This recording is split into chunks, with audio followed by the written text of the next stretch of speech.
Everybody, welcome to the March 9th, 2018 edition of Colorado Inside Out. I'm your host, Dominic D'Souza. Thank you very much for joining us for what is bound to be a raucous conversation. It's already started this way. It's going to be a great time. Let's get a quick take on the formation of a committee this week that opposes any potential Olympic bid from Colorado. The NO-lympics committee is chaired by former Governor Richard Lamb and developer Kyle Zeppelin. Patty Calhoun from Westward. It didn't seem like the whole pro-Olympic side was getting a lot of momentum anyway. Did it need a No-Olympics committee formed such as it's been this week? Well, it might help the pro-Olympics committee remember that transparency is good. We haven't had a lot of that. Having a more balanced committee considering this would be good. But this group went further and said, because you haven't considered all these things you really need to, if you actually go forward with a bid, we will take it to the voters of Colorado, which is exactly where it should go if we're going to make a bid on this. David Kopel from the Independence Institute and DU Law School. I was not surprised to see Richard Lamb involved in this, and frankly, I was pretty happy to see, as a little nostalgic to see Richard Lamb involved again in something in Colorado politics. Do you think it's right for him to get involved and remind folks who may not have been in Colorado back when he led a campaign way back in the 70s about the last time we considered Olympic bid? Oh, absolutely. We have lots of new immigrants to the state, and this is a reminder to them about one of the reasons that Colorado today is an attractive place that people want to come to, is we, among other things, took some steps to try to avoid overdevelopment. Didn't succeed perfectly, but the Olympics thing was, anti-Olympics thing was definitely part of that, and we were right to stop it, and also right to say that the International Olympic Committee, one of the most corrupt global organizations in the world, does not get Colorado taxpayer funding. I think this will also have a deterrent effect, because given that Lamb slew the Olympics last time, next time around, I think the United States Olympic Committee would be likely to say, man, we're not going to put Denver again, especially with that valiant knight, Dick Lamb, out there ready for one last great battle to kill the dragon for a second time. Penfield Tate, attorney with QTAC Rock, also a longtime state lawmaker. You know as much about Colorado politics as anybody. When you have Richard Lamb involved in the Olympics, I think the battle tilts his way, I guess is the best way I'd put it. You know, I think the battle tilts his way, and I appreciate the No-Olympics committee coming up, because there was a presumption, there's an undercurrent sort of in a segment of the community that believes that this whole Olympic committee thing is for show, that it's a fait accompli, that the powers that be have already decided they're going to bid on the Winter Olympics. They're just going through the process just to wrap it all in a neat bow and say that they got some citizen input.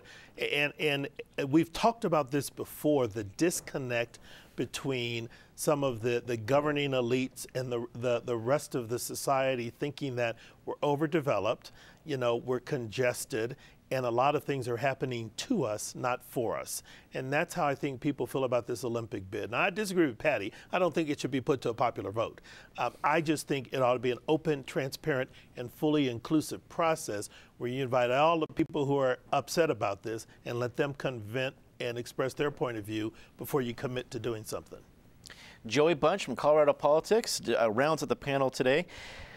Joey, 40 years ago or so, Richard Lamb rode this popular tide all the way to a very successful political career. Do you think Kyle Zeppelin or anybody else involved is looking to capitalize on this popular movement? I don't know. You know, and I love and respect Penfield Tate, but I agree with Patty. I think this should go to a popular vote because I think it would lose tremendously. You know, we were in our infancy on this growth issue 40 years ago, but we're old folks with it now, and I don't think people want it. I think that this is something that the political elites would like to have for bragging rights, but I don't think anybody wants to sit in that traffic to deal with the congestion that comes with that for that 2 weeks. But also, they don't want to pay the bills. I'm trying to think of an example of a community that has had an Olympics that's seen a long-term financial gain from it. I can't think of one. All I hear is horror stories. Me as well. Colorado voters caucused on Tuesday, selecting their favorites in the upcoming gubernatorial race.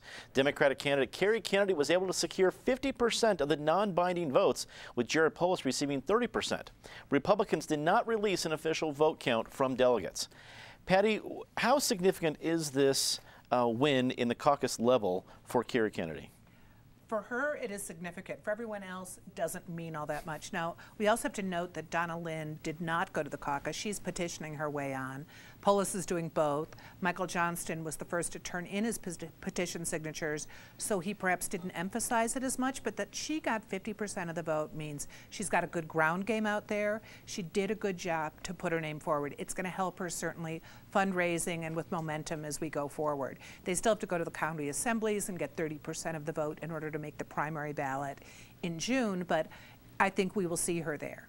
And we know we'll see Polis there. We know we'll see Mike Johnston there. They're going to get there. But it's an amazing vote. The Republicans, we really don't know a whole lot about what happened because they're not telling us what happened. But you have to remember that this is only 2% of the registered Democrats participated. The caucus is this fascinating, anachronistic, at least they're not sitting in people's living rooms anymore, you know, on a bunch of doilies. But it really doesn't feel like politics the way politics is going now. When you can mail in vote, when you can campaign online, the caucus, it's a little bit as dead as a dodo. David, when we see the results from the Democratic side, they make a lot of headlines, but as Patty rightly points out, it's 2% of the voters. And the votes aren't even binding. The people, the 50% who voted for Kerry Kennedy can vote for whoever they like as they move forward. But it seems to be a momentum builder, even if it's not something that is statistically significant. What do you think? Oh, I think it's very significant in all senses, and I do miss the old caucus days when they were at somebody's room instead of a massively overcrowded public high school where you wait in line for 4 hours to get in. That had to change because of the Americans with Disabilities Act, and I understand that, but the old thing had its advantages. Mike Johnston's approximately 9% is going to hurt him. It's not necessarily going to keep him off the ballot, but in terms of his fundraising, that was people donating to him going forward, that was a weak performance. It also highlights and by that, they may be only 2%, but on both parties, they're the people who are the most activist and engaged. And you know, they're even though they're not party officials, they're in their own ways leaders of the party. They're more ideologically extreme than the mainstream of either party, but this is where they get their chance.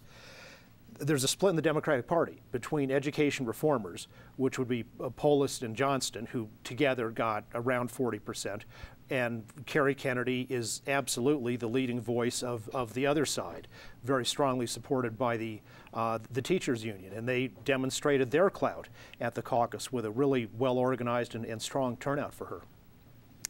Penn, as you look at this, do you think that Michael Johnston should be worried? We're talking about a small percentage here, realistically, but a lot of headlines. And as David pointed out, the ground game folks, the folks that you count on to knock on doors and make phone calls and hang out signs, those are the people that really get involved in the caucus level.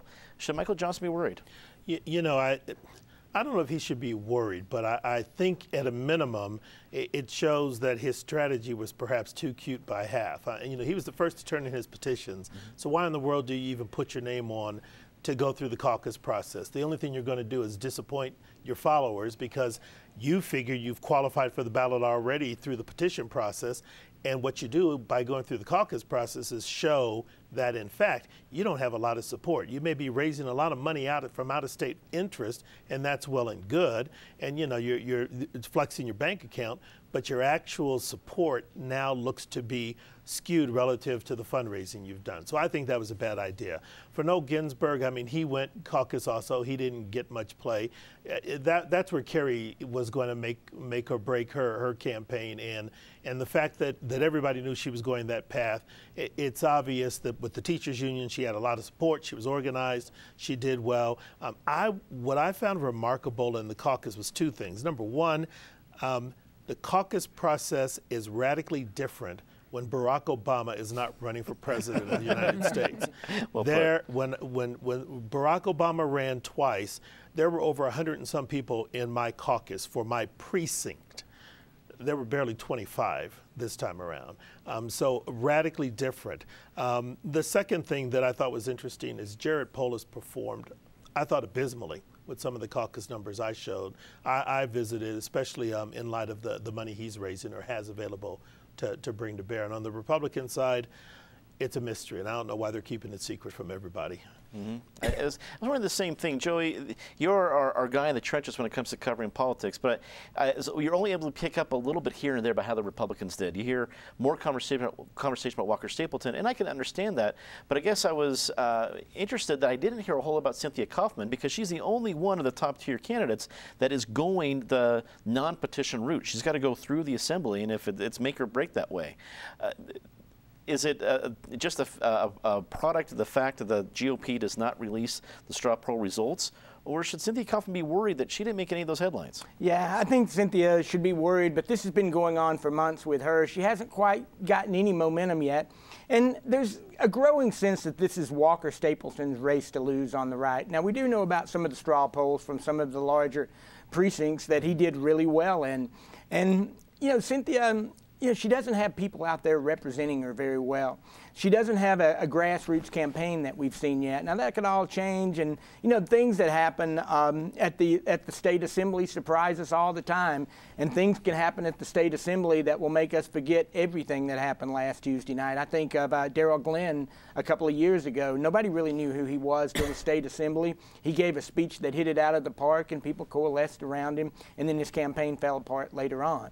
But, caucuses to me, they're like rehearsal for a bad high school drama club. They're about the club. They're not about the performance. The performance comes on election day.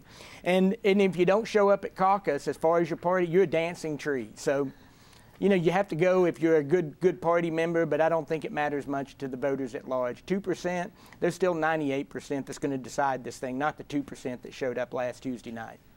If Twitter can break it down to just trending what's in Colorado, I'm hoping Dancing Tree is trending pretty soon, Joey. I think that's a great way to describe it. In a 52-9 vote, the Colorado House voted to expel Representative Steve Lebsock last Friday. The first expulsion in over 100 years came after a sexual harassment investigation confirming 11 incidents involving the former state lawmaker. Lebsock changed party affiliations right before the vote, and the Colorado Republican Party announced on Friday morning that it will indeed form a committee to replace Lebsock. David, first of all, we were late to the news only because we taped last week at 12:15, and they didn't decide this until after a marathon hearing last Friday until late afternoon, 4 or 5 o'clock. Now that we know for sure that he has been expelled and this whole surprise last-minute change of party, what are your thoughts about the whole thing, and especially how the Republicans have announced today how they're handling it? Well, like many things in the legislature, you can find it all in my dad's book, Rules for State Legislators, available on Amazon, introduction by Representative Diana DeGette. And in it, he asks the question, what is the difference between the legislature and a small town? And the answer is there is no difference. He says the legislature, the only experience he ever had in his life of being so much on top of people all the time, day after day, and you see them more than you see your family often during the session, was when he was in basic training in the Army at Fort Belvoir. So the expulsion vote was very much a decision of a jury of Lebsock's peers. In that little small town they live in, they know each other very well, and as in basic training, it's kind of hard to hide your character ultimately. Now, what the standards are for expulsion and what the burden of proof was, the state constitution has some general phrases, but how you apply them to this case, I think there was a lot of room for individual legislators to make different decisions. And I respect all the legislators because I think they took into account what evidence was available to them and applied that to how they understood the constitutional rule. Penn, you are a former state lawmaker. We put that in your introduction on every show. What did you think of what went down and what we learned today from the GOP?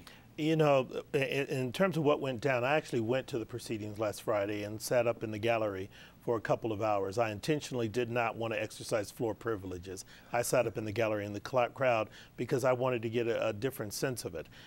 On the one hand, what part of the problem is Steve Lebsock is not a very sympathetic individual. Sometimes how you treat people is more important than what you do, and his behavior in general was problematic.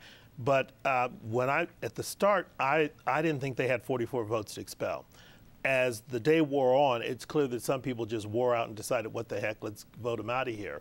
But a number of legislators raised some very good points that I think the General Assembly is going to have to be mindful of going forward. Number one, in the introduction to this topic, the term that we used in the intro is confirming 11 instances. No, the problem with the whole investigation, such as it was, is the investigators said it is more likely than not that these things happen. That's like flipping a coin. It's not a legal standard that would prevail either preponderance or a reasonable doubt.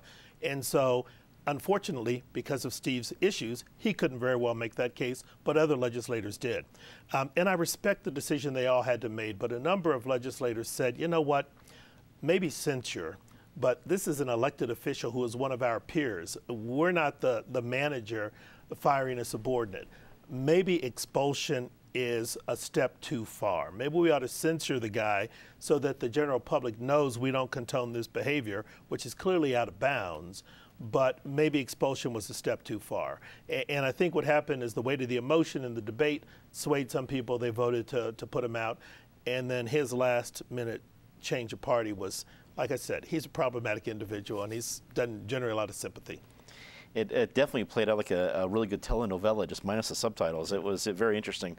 Joey, what have you heard over the week? I mean, it's been a full week since it happened. While the GOP announcement that they will fill the seat came today, the reaction, we've been able to get a whole week of how it's gone down. What have you heard? Well, this is a political process. The announcement that we heard today that the Republicans will fill the seat, that's a political decision. The decision they made last Friday was a political decision. And I agree with Penfield. I didn't think they had the vote when the day started. But it wasn't the he said, she said parts of this that sank Steve Lebsock. It was the retaliation. You know, the first day of the session, or the day before the session, he sends out this 28-page memo criticizing his accusers by name and with some of the personal things that they had told him. It really rubbed people the wrong way. And Representative Cole Wist, the Assistant House Minority Leader, gets up and says, we can't tolerate that. You know, we don't know if these accusations are true, but we only have to look in our inbox to see what Steve did. You know, this isn't over yet. We've got 3 Republicans accused in the Senate, and Democrats now want Republicans to play by the same standards and move to expel Senator Randy Baumgardner. But, you know, Lebsock's an outlier on this. The number of women, the number of accusations, the way he acted afterwards, he made this decision very easy for them. You know, whether it's a court of law or a court of public opinion, Steve Lebsock had a fool for a client. You're on fire today, Joey. Well done. Penfield sets me up. Patty, you have not only a reaction to what we saw last week, but then also the heat, or if there is heat, placed on the Senate now to act on what's going on over there. Your thoughts? Well, there definitely is heat if it's not going to be a double standard, because certainly Republicans were happy to vote Lebsock out. Let's see, I was very wrong, because I think I said at this time last Friday that he wouldn't be voted out because of the reasons that both Joey and Penn have talked about, which is that whole more likely than not, that is not a legal standard. And we're not talking about the legislature being his employer. The people are his employer. So yes, in an employment situation, someone who behaved like this would probably lose their job. You would hope they would lose their job. But that's up to the people. If you can't not vote for him the next time, you recall him. You do something. You shun him as much as you can. You censor him. I think the retaliation issues, I mean, he certainly showed just what kind of person he was, criminally stupid, if not an actual criminal, by what he did. But Grantham is not going to be able to push it off to say we've got to go do criminal investigations, because these actions are not crimes. They are just bad behavior. Activist groups continued the call this week for Mayor Hancock to resign after the news broke last week of suggestive texts sent to Detective Leslie Branchwise in 2012. The Fraternal Order of Police, the union that represents the Denver Sheriff's Department, also sent a letter to the governor asking for the Attorney General to investigate the mayor's office. Penn, we talked last week about the text and the issue and how the mayor handled it. This reaction seemed the critics taking advantage, for better or for worse, of what's going on, because especially the letter from the Fraternal Order of Police cited a variety of things and almost just seemed to have the text as an appetizer. What's your response to seeing the reactions this week? You know, I think we are seeing a story that's getting bigger and bigger and bigger, in part by how City Hall responds to it, in part by how current City Council members won't respond and react to it, and then just public reaction. It's that whole question of whether the administration is tone deaf to what's going around it in the city. You know, as I've moved about and talked to people, the things that folks raise is, yeah, it happened 6 years ago, but why didn't we know about it 6 years ago when Wayne McDonald got fired? And remember, he's the aide who got fired, but then he sued the city, and what got settled was his lawsuit against the city, not a payoff for his getting terminated. And he got $200,000, and the female officer involved got $75,000. So you've got that whole issue, and you've got the issue raised by McDonald's lawyer, which is, why does my client get fired for this behavior? And people say the mayor only has to apologize, and it's okay. Now, we don't know if the behavior was exactly the same, but you've got all that out there. And, you know, as Joey made with regard to our last issue, this is a political topic, clearly. And so people are going to take political advantage, which is what the Fraternal Order of Police have done. But what I found interesting, actually, in the Westward story that Patty's folks did is I think they talked to Kevin Flynn, and the question was put to him, under the charter, the city council has the exclusive province to investigate any officer of city government in any department. Why don't you have an investigation and find out what happened and put this to rest? And I think you may hear more of that from people also. People want to know what the end of the story is. Joey, what have you heard this week as we're now a week past of talking about the issue? Well, you know, Michael Hancock has enemies. He's seen as a rising star in the Democratic Party. And, you know, it's a shame that these cases are under the shade of politics because, you know, in politics, things aren't always what they seem and people take political advantage, as we've said. You know, but Michael Hancock also had that scandal at the beginning of his administration involving prostitutes. So you put those two things together, you write some pretty good campaign attack ads. You know, whether he can survive this, whether he can live past this, it just depends on whether he can fill his resume well enough that it overshadows these things, or he could do what Donald Trump does and just create a bigger scandal. You know, there's only one Donald Trump, so. That is indeed true. Patty, what did you make of the rallies and the letter from the Fraternal Order of Police? Well, you can create an attack ad, but only if someone is running against him. And I think now we're going to see that maybe someone who's a credible candidate will step forward. We already have Kayvon, but you might have someone who would appeal more to mainstream Denverites. There was already a lot of discontent with Hancock before this came out, not about sexy texting, but about growth and the fact that he seems to listen much more to developers than to the people in the community. You know, there's a program tomorrow on the Park Hill Golf Course, and they sent a note to the Hancock administration. They didn't even get a response. They're not going out and talking to people, and Hancock is going to have to do that if he wants to run again and have a chance of winning. David, wrap it up for us. I don't think he should resign based on the evidence that's out there so far, but I think there should be an investigation. The Fraternal Order of Police is right. As Joey says, the proper body to lead that is the Denver City Council, but in our strong mayor form of government, they are supine to the mayor. And I don't have much hope that Governor Hickenlooper is going to bring the AG into it. Let's get to our favorite part of the show, Disgrace of the Week. Patty, as always, start us off. Well, the legislature has wasted a lot of time this year, and I would say the recent vote to let people bring in handguns without a concealed carry permit was one of them, especially because today, when I went into the Capitol, they confiscated my phone case, which happens to be brass knuckles, but still, I was a lot less dangerous than Steve Lebsock. Yeah, happy International Women's Day, Patty. Give us back the brass knuckles. David. Who would have thought Patty was the one at the table who carries brass knuckles? I think everybody knew that if there's anyone at the table who carried brass knuckles, it was Patty. Go ahead, David. It's come out that many high-ranking officials at the very top of the Democratic Party have been meeting for years with Louis Farrakhan. He's a Jew-hating, would-be exterminator. And it's as bad as if somebody else met with David Duke or a Klansman. It says a lot about how the bad shape of the National Party, that these people are still considered respectable and have not lost their positions. Penn. I agree with Patty on this one.